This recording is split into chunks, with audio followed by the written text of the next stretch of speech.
Bakıp kara gözlerinden, hiç doymadım sözlerinden. Diyeyin sevgi sözlerden, çekeyin senin nedinden. Bu yüreğim senki bolsa, aydık yüzün nurun salsa. Bilece bağlap sevgimin, aydalı sevgi sözlerimi. Bilece bağlap sevgimiz, aydalı sevgi sözlerimiz. Diyin sana men bägülüm, sen men bagtly geleceğim. Bu sözümde duracağım.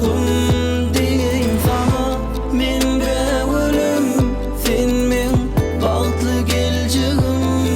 Bu sözümde duracağım.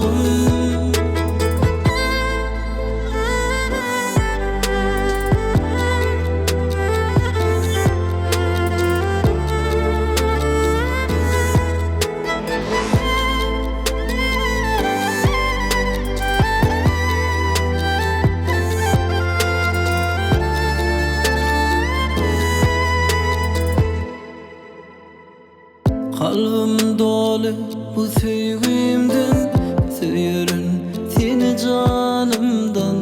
Oğrun bakan gözlerinden, bana söyler dillerinden.